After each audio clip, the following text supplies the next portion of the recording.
მოგესალმებით მეგობრებო, მე ლევანი ვარ, იგივე Street Baron-ი და დღეს თქვენი ხილავთ ჩემი ბაიკის Triumph Daytona 675 ერის გამოსამშვიდობებელ ვიდეოს და აგრეთვე გავეცნობით თავად ბრენდსაც.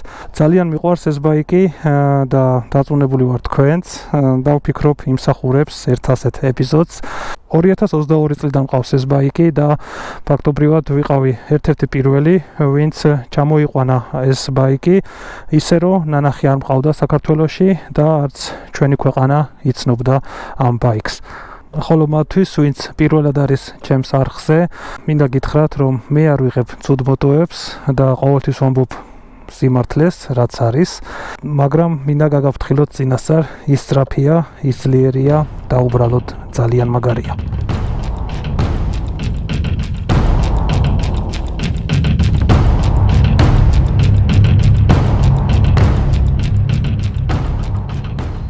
არსებობს მოსაზრება, რომ Daytona იყო და დღემდე ითვლება თავის კლასში საუკეთესო ბაიკად. 100-ია თუ არა ეს, არ ვიცი, მოდი ერთად ვნახოთ, მაგრამ საკითხში რომ კარგად გავერკვიოთ, მოდი ჯერ თავად ბრენდი გავიცნოთ, Triumph-ი. თუ ზოგადად ფართო ჭრილში შევხედავთ, მოტოსამყაროს ღმერთები არიან იაპონელები.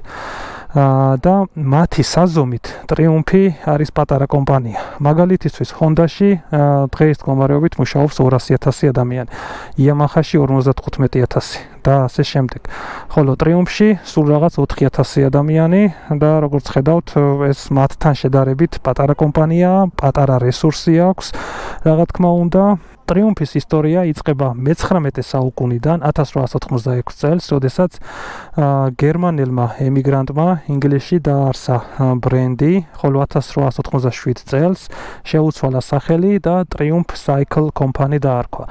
მათ დაიწყეს საკერავი მანქანების და ველოსიპედების წარმოება. ასე გაგრძელდა 15 წელი და 1902 წელს ბელგიური წარმოების ძრავი, რომელსაც ჰქონდა 2.2 ცხენის ძალა, თავის ველოსიპედზე დაამაგრა და მიიღო მოტოციკლი, პირველი მოტოციკლი და ეგ წელი ითვლება ასე ვთქვათ ათვლის წერტილად, როდესაც Triumph-ი მოტოწარმოებაში ჩაერთო. ამის შემდეგ ბრენდი ეტაპობრივად განვითარდა, გამოიარეს პირველი და მეორე მსოფლიო ომები და იყვნენ ბრიტანული არმიისთვის ხარისხიანი მოტოციკლის სტაბილური მიმწოდებლები. ომია, რა თქმა უნდა და ომში კომპანიები ფულს შეულობენ და არც Triumph-ი იყო გამონაკლისი ამ მხრივ. აგრეთვე 1927 წელს გამოუშვეს თავისი ცნობილი მოდელი Speed Twin-ი და მათ დაინერგა პირველად პარალელური 2-ცილინდრიანი ძრავი, რომელიც ასე ვთქვათ ბრიტანული მოტოციკლებისთვის სინონიმად იქცა და საკულტო ძრავად, ასე ვთქვათ. მეორე მსოფლიო ომის შემდეგ იწყება Triumph-ისთვის ოქროს ხანა, რეალურად ამერიკის ბაზარზე შევიდნენ, დიდი პოპულარობა მოიპოვეს, სხვათა შორის გამოჩნდნენ ჰოლივუდურ ფილმებში, ისეთი მსახიობების მონაწილეობით, როგორც არის Marlon Brando და ასე შემდეგ. და ასე გაგრძელდა 60-70-იან წლებამდე. და გაინტერესებთ ალბათ Daytona, რომელიც წლიდან ჩნდება საერთოდ, როდის დაიბადა. და ზუსტად მაგ ოქროს ხანაში 60-იან წლებში 1966-ში, თუ სწორად მახსოვს, Daytona 200 არის ასეთი რბოლები ამერიკაში, მოიგო Triumph-მა ეგ რბოლა Tiger 500-ით, ასეთი ბაიკით და მის აღსანიშნავად 1967 წელს გამოუშვეს Daytona 500 და მაგ დროს დაიბადა, ასე ვთქვათ, პირველად ეს სახელი. თორე ამ ბაიკთან საერთო იმას არაფერი ჰქონდა, 2-ცილინდრიანი 500 კუბიანი ბაიკი იყო და სადღაც 40 ცხენის ძალა. იმ დროისთვის ეგ იყო ბევრი. თუმცა 60-იან წლებიდან მაინც ცუდად წავიდა უკვე Triumph-ის საქმე, იმიტომ რომ ბაზარზე გამოჩნდნენ იაპონელები. იაპონელები, რომელთაც დაიპყრეს ამერიკის ბაზარი და არა მხოლოდ, ხოლო Triumph-ს აგრეთვე მენეჯმენტში გარკვეული პრობლემები ჰქონდა და 70-იანი წლების შუა პერიოდში კომპანია გაკოტრდა. თითქოს ასეც უნდა დასრულებულიყო Triumph-ის ისტორია, მაგრამ 1993 წელს ბრიტანელმა მილიონერმა ჯონ ბლურმა გამოისყიდა Triumph-ი, გადააკეთა კომპანიის სახელი Triumph Motorcycle-ად, რომელიც დღემდე ასე ქვია, და დაიწყო Triumph-ის თანამედროვე ისტორია. 90-იან წლებში Triumph-მა, ასე ვთქვათ, დააგროვა გამოცდილება, აწარმოებდნენ სხვადასხვა კუბატურის, სხვადასხვა ცილინდრის, ზომის ბაიკებს, იმისთვის რომ ბაზარზე დაიმკვიდრო თავი და არ იყო მეორე ხარისხოვანი ბრენდი, უნდა შექმნა სპორტ ბაიკი, გაიმარჯო რბოლებში, დაამტკიცო რომ შენ შეგიძლია ხარისხიანი პროდუქტის შექმნა და ეს არის ზუსტად შენი მარკეტინგი, შენი რეკლამა, რასაც მოსდევს მერე გაყიდვები. ეს არის დაუწერელი კანონი და ყოველთვის ასე იყო. სწორედ ამისთვის იმ პერიოდში ყველაზე მოთხოვნადი ნიშა იყო 600-იანი სპორტ ბაიკები და მათ დომინირებდნენ იაპონელები, ღმერთები და მათი მოსაზრებით 600-იან კუბატურაში ბაიკი უნდა იყოს 4 ცილინდრის. ეს მათთვის არის ოქროს წესი. სწორედ აქ შეყო თავი ტრიუმფმა და გადაწყვიტა შეუსრულებელი მისიის შესრულება. მათაც იგივე გზის გავლა აირჩიეს და ბაზარმა 2000 წელს იხილა ტრიუმფ TT600, რომელსაც ჰქონდა 108 ცხენის ზალა, ცალკე აღებული ცუდი მოტო არ იყო. მიუხედავად იმისა, რომ პირველ წელს მაგალითად მაპი არასწორად იყო შერჩეული, გარკვეული ხარვეზები ჰქონდა 2001 წლიდან ეგ გამოასწორეს, მაგრამ მაინც 108 ცხენით ვერანაირ კონკურენციას ვერ უწევდა იაპონელებს და 2003 წლიდან ის ჩაანაცვლა დაიტონა 600-მა და მალევე დაიტონა 650-მა. აქ უკვე ცხენის ზალაც გაზარდეს 114 ცხენამდე, მაგრამ როგორც თქვენ არ გაგიგიათ არაფერი ამ ბაიკების, ამ მოდელების შესახებ, ეს იმას ნიშნავს, რომ არც მაგ ბაიკმა გაამართლა. მოკლედ, ასეთი ჩავარდნის შემდეგ ტრიუმფმა მიიღო გადაწყვეტილება, რომ წასულიყო ვა-ბანკზე, ჯანდაბას იაპონელები ამ კუბატურას ჩვენ გავაკეთებთ ჩვენებურად. და 2006 წელს მსოფლიომ თვალთ იხილა პირველი თაობის დაიტონა. ამ შემთხვევაში ეს ნამდვილად ქართული დაიტონაა. მისმა პატრონმა გააქართულა. მიიღეს მოკლედ 675 კუბი, სტანდარტული 600-ის მაგივრად და 4 ცილინდრის ნაცვლად 3 ცილინდრი. ეს არის საფირმო ხელწერა ტრიუმფის და ამ შემთხვევაში უკვე გამოვიდა 123 ცხენი, 70 ნიუტონზე მეტი და უკვე ისეთი მონაცემები იყო, რომ კონკურენციაში შედიოდა ყველა იაპონურ ბაიკთან. ეგრევე მოხდა ამ ბაიკების გაგზავნა სხვადასხვა სპორტულ მიმომხილველებთან, ჟურნალებთან, ჩატარდა სხვადასხვა ტესტ-დრაივები და ყველამ ერთხმად აღიარა, რომ ბრიტანეთის ისტორიაში არის საუკეთესო სპორტული ბაიკი. აგრეთვე ერთ-ერთმა ტესტირებამ აჩვენა ერთ-ერთ ტრეკზე ეს მოდელი შეაჯიბრეს Suzuki GSX-R 750 4 ცილინდრიან ბაიკს და აღმოჩნდა, რომ ყოველ წრეზე 0.7 წამით სწრაფი იყო ტრიუმფი. ანუ ბაიკი იმდენად სუბუქი არის, იმდენად კარგი აჩქარება აქვს, სტაბილური, დაბალ და საშუალო ბრუნებზე, რომ ტრეკზე ეს აღმოჩნდა გადამწყვეტი მასზე უფრო მძლავრ ბაიკებთან. მიუხედავად ამ ყველაფრისა, პირველ წელს 2006-ში ბევრი რაოდენობა არ შექმნილა, სულ რაღაც 4000 ბაიკი გამოუშვეს, იმიტომ რომ ბაზარი ფაქტობრივად არ იცნობდა ამ ბაიკებს და 2007 წლიდან უკვე აქტიურად დაიწყეს სხვადასხვა შეჯიბრებებში მონაწილეობა. არაერთ გზის მოიგეს ბრიტანეთის შიდა ჩემპიონატი, ევროპის ჩემპიონატები სხვადასხვა კატეგორიაში, ამერიკის ბაზარზეც გამოდიოდნენ წარმატებით და ეტაპობრივად უკვე წამოვიდა გაყიდვები. შემდეგ 2009-ში გამოვიდა მეორე მოდელი, რომელზეც სიმართლე გითხრათ ვიზუალურად ბევრი არც არაფერი შეცვლილა, ერთადერთი ის ხარვეზები შეეცადნენ, რაც ჰქონდა გამოესწორებინა. იაპონურ ბაიკებთან რო შევადაროთ, როგორ გითხრათ, ისეთი გამძლე და საიმედო, რა თქმა უნდა, პირველი და მეორე თაობა არ არის. და არც მოგატყუებთ, ამ ბაიკებს ჰქონდა ძირითადად ელექტრონიკის პრობლემა, სუსტი დინამო, რომელიც ან უნდა შეცვალო, ან ხელახლა გადაახვიო, აგრეთვე რელე ეწვებოდათ ძალიან ხშირად. იყო კომპიუტერშიც გარკვეული ხარვეზები, თუმცა მეორე თაობაში ეს ყველაფერი შედარებით გამოასწორეს. ასევე პირველ და მეორე თაობას რაც ქონდა გამორჩეული არის გამშვების სისტემა, რომელიც არის სავარძლის ქვეშ, მსგავსი აქვს Honda-ს CBR-ის მოდელებზე და ასეთი კონსტრუქციული გადაწყვეტა საშუალებას აძლევს, რომ ბალანსი იყოს იდეალური 50-50. თავისი მინუსები აქვს, რომელზეც ცოტა ხანში ვისაუბრებთ, მაგრამ მაინც. ასე გაგრძელდა 2012 წლამდე, ხოლო 2013-ში იწყება უკვე სხვა ისტორია. როგორც იქნა, მოვედით მესამე და სამწუხაროდ ფინალურ თაობაზე, აგრეთვე ჩემთვის და ბევრისთვის დარწმუნებული ვარ საყვარელ მოდელზე. ეს არის მესამე თაობა, რომელიც არის უკანასკნელი ტრიუმფისთვის, აღარ იწარმოება.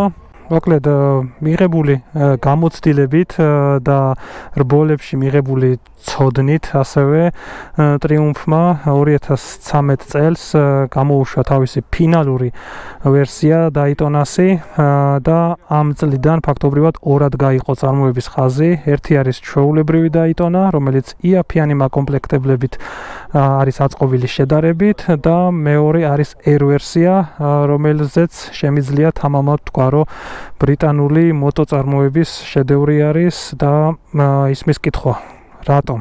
განა რა შეიცვალა ვიზუალის გარდა ისეთ და ამ მოდელში შეიცვალა ფაქტობრივად ყველა ნაწილი, რისგანაც ბაიკი შედგება. დაწყებული ჩარჩოთი, რომელიც არის ახალი, დამსუბუქებული, უფრო გამძლე ალუმინის ჩარჩო, რომელზეც დაყენდა აგრეთვე შეცვლილი და ბევრად უფრო ლამაზი საფრეიმი, ახალი მაიატნიკი, ძრავი, რომელიც ხელახლა გადაიწყო, გაიზარდა ცილინდრის დიამეტრი, შემცირდა სვლა, რამაც საშუალება მისცათ გაეზარდათ ბრუნების რაოდენობა 14500 ბრუნამდე, ხოლო ლიმიტის ჩახსნის შემთხვევაში საერთოდ არანორმალურ 18000 ბრუნზე ტრიალებს ძრავი. დაყენდა ახალი ბლოკი, პორშინები კერამიკული საფარით, ტიტანიუმის სარქველები, ამ ყველაფრით ამოიღეს დამატებით 5 ცხენი, 128 ცხენამდე გაიზარდა, 75 ნიუტონამდე, მთლიანი წონა 184-მდე შემცირდა და ყოველი გაზის გახსნა და მყვირალა 3 ცილინდრის ხმა, მთელი სიამოვნება არის.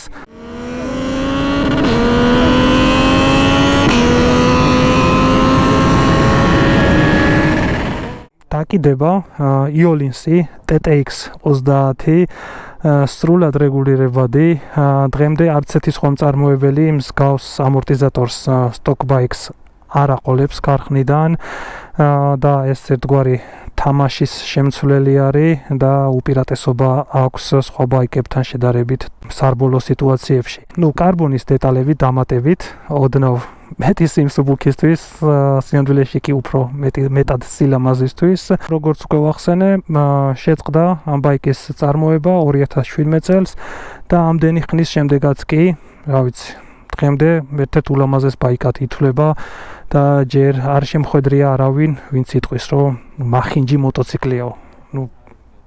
მახინჯი არ არის. შეიძლება ვიღაცას არ მოწონდეს.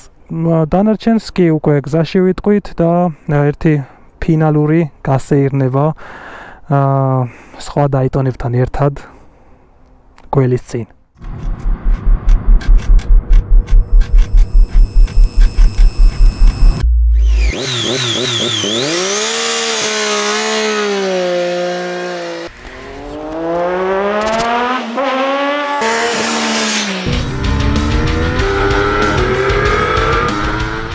ზოგადად ამ ბაიკის თავარი პლუსი არის ის, რომ შეგიძლია აიღო ქარხნულ სტოკ მდგომარეობაში და ისიამოვნო იმ ყველაფრით, რისთვისაც ის არის შექმნილი, იარო აგრესიულად, წახვიდე ტრეკზე, იუარჯიშო და უფრო უკეთესი. რბოლებშიც კი მიიღო მონაწილეობა და მოიგო. დამერწმუნეთ, არცეთ მის სხვა კონკურენტს მსგავსი რამ არ შეუძლია. შეიძლება არ მოგეწონოს მაპი და დაგჭირდეს მისი შეცვლა, რომ ბაიკმა სუფთად იმუშაოს, ან ეგები შეიძლება იმდენად დაბლა იყოს დაყენებული, რომ მოსახვევში ვერ შედიოდე და დაგჭირდეს მისი შეცვლა. ან უბრალოდ შეიძლება დაკიდებაც არ მოგეწონოს და მის გაუმჯობესებაზე იფიქრო. მსგავს რამეებზე დაიტონას შემთხვევაში არ ფიქრობ და ამ მოტოს მთელი ფილოსოფიაც ეგ არის ზუსტად და დევიზი, რომ მზად ტრეკისთვის. აღარ გიწევს, ასე ვთქვათ, ზედმეტ ტუნინგზე ფიქრი, თუ ეს აუცილებლობა არ არის და კონკურენცია ამას არ მოითხოვს. ასევე ეს მოტო გავტესტე ყველანაირ სიტუაციაში, იქნება ეს რუსთავის საერთაშორისო ავტოდრომზე, უბრალოდ ვარჯიში, თუ რბოლებში მონაწილეობის მიღება. ალბათ იკითხავთ, თუ რომელია ყველაზე სწრაფი 600-იანი სპორტბაიკიო და მე გეტყვით ასეთ რამეს. 2023 წელს ლევან გულუამ მოხსნა საქართველოს რეკორდი იდენტური ბაიკით, წუთი და 48 წამი და დღემდე ეგ რეკორდი არის ხელშეუხებელი.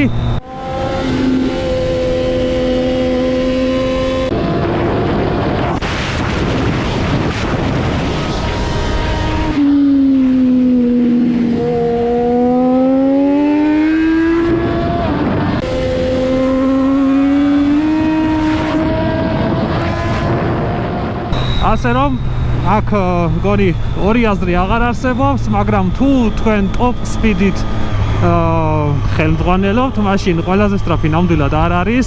GPS-ით აქვს 250 კმ/სთ სიჩქარე, ხოლო სპიდომეტრზე მაქსიმუმი დამიფიქსირებია 259.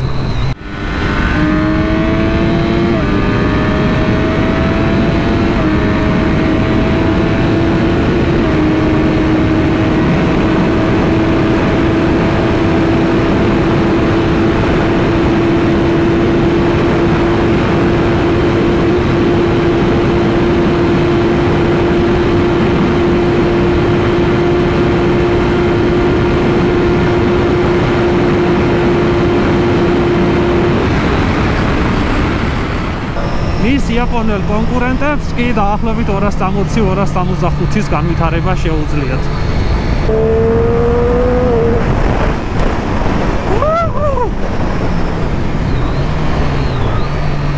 და დაიტონას არაჩვეულებრივი მუხრუჭები, ბრემბოსი, არ შემიძლია არ ვახსენო, ოდნავი ხელის მოჭერაც კი საკმარისია ბერკეწე, რომ მომენტალურად გააქაოს ბაიკი ადგილზე.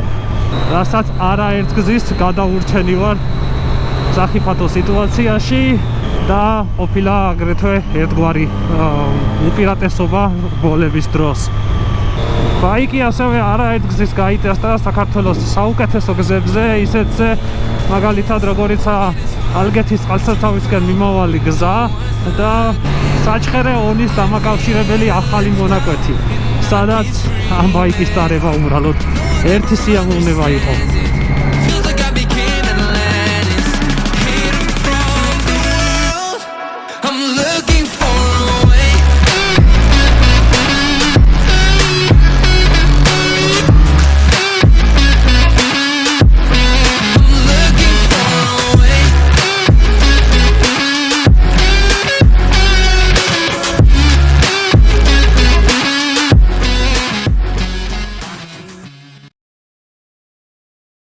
არის კიდევ ერთი მნიშვნელოვანი ცვლილება, რაც ამ ბაიკს მის წინამორბედებისგან განასხვავებს და ეს არის მისი გეომეტრია. ზოგადად ყველა მწარმოებელი ცდილობს ხოლმე, რომ ბაიკის საბურავებს შორის იყოს წონის გადანაწილება იდეალური. წინა თაობებში ეს ასეც იყო. და იმ ბაიკებს ჰქონდა ცენტრალური გამშვების სისტემა, ანუ სავარზლის ქვეშ. ამ შემთხვევაში მაგ სისტემას აქვს თავისი პლუსი ის, რომ ბალანსი არის იდეალური, მაგრამ მინუსი ერთ-ერთი არის ის, რომ ცხელდება ბაიკი და გარკვეული პერიოდის შემდეგ გაუსაძლისი ხდება ხოლმე. თუმცა აქ მთავარი მიზეზი მაგის შეცვლის იყო ის, რომ სიმძიმის ცენტრი გადავიდა წინ, ამან საშუალება მისცა რბოლელს უკეთესი უკავშირი ჰქონდეს მოსახვევში და ასევე ბაიკი ცხელდება ნაკლებად, იმიტომ რომ გამშვების სისტემა სავარზლის ქვეშ აღარ არის და არის გვერდით. ამით წონის გადანაწილება შეიცვალა 52-48-ზე გახდა, თუმცა ეს ოფიციალურად ტრიუმფს არასდროს უღიარებია. მოკლედ ეს ყველაფერი გაკეთდა იმისთვის, რომ მოსახვევი გაიაროს ბაიკმა ისე, როგორც ცხელმა დანამ კარაქში. აგრეთვე მიუხედავად იმისა, რომ ბრუნები გაზარდეს 14500 ბრუნამდე, როდესაც აგრესიულად დადიხარ, ისე სწრაფად გადადის. ის არის პიკზე, ეს ნაზვის ხის განათება.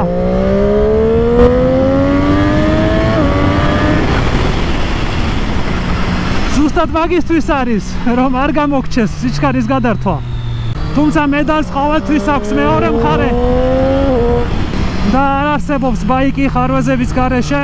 მაგალითად, ეს დეშბორდი, რომელსაც მზიანი დღის შემთხვევაში განათება არ ყოფნის და ზოგჯერ რთულია ხოლმე წაიკითხო ზუსტად რა წერია. სხვა მხრივ კი დაიტონას თავარი მინუსი რეალურად იყო მისი მაღალი ფასი. თუ იაპონურ ბაიკს ყიდულობდი დაახლოებით 11-12,000 დოლარად, დაიტონას ფასი ადიოდა 14,000 დოლარამდეც კი. ეს საკმაოდ დიდი სხვაობა არის და იმ პერიოდში თუ 3000 დოლარს დაამატებდი მაგ თანხას, 1000 კუბიანი ბაიკი მოგდიოდა. ამიტომ ბევრი იკავებდა თავს, რომ დაიტონაში ამდენი გადაეხადა ზემოდან და სწორედ ეს გახდა ეს მინუსი მისი წარმოების შეწყვეტის. მე თავიდან ტყუილა არ ვახსენე, რომ ტრიუმფი პატარა კომპანიაა, თან ქარხანა ინგლისში ჰქონდათ მხოლოდ, რაც უკვე თავიდანვე განაპირობებდა მის ძალიან მაღალ ფასს.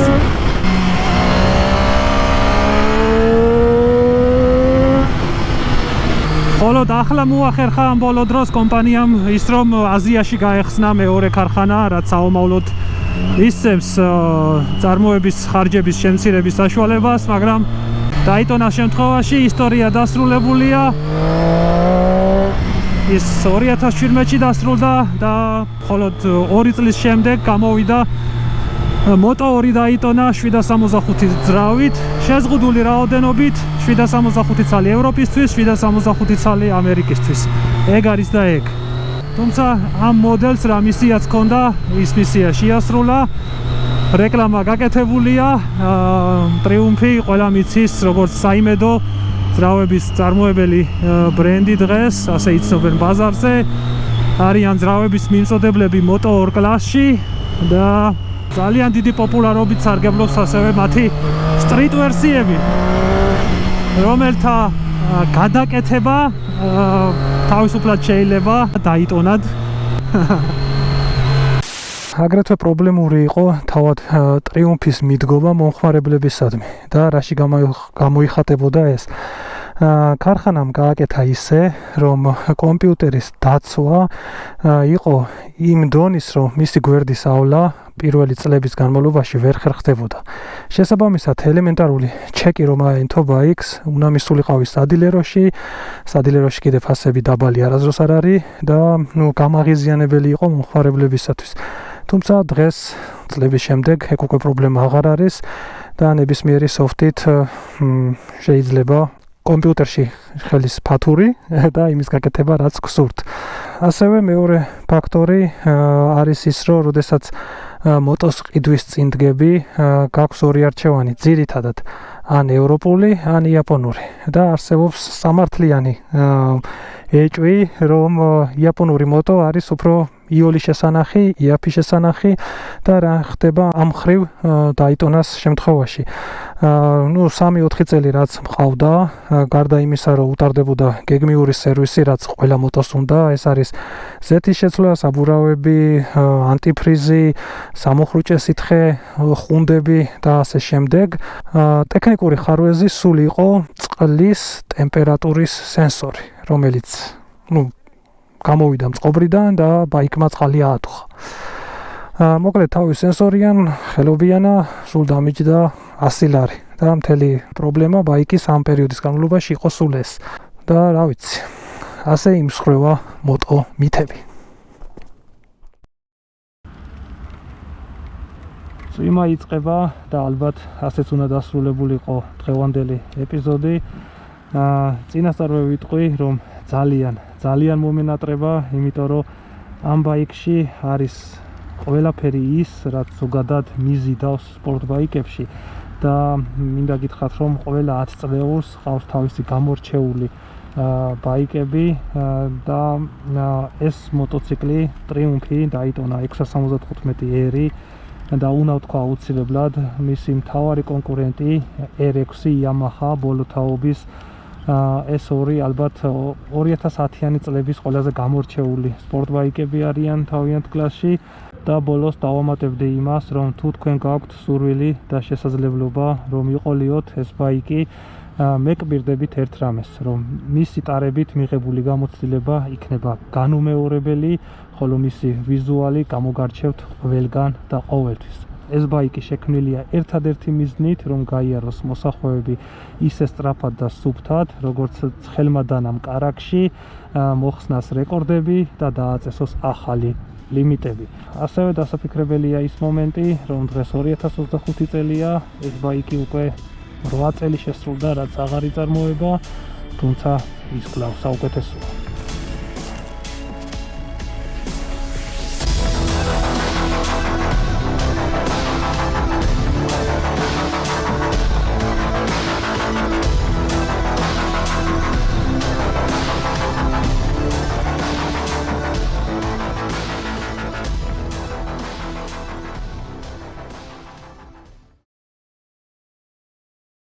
სანამ ლევანა მოვა, ეღიდება აზერატი გიბლი 2017 წლიანი 3.0 ტვინ ტურბო. ლევანაც მოვიდა.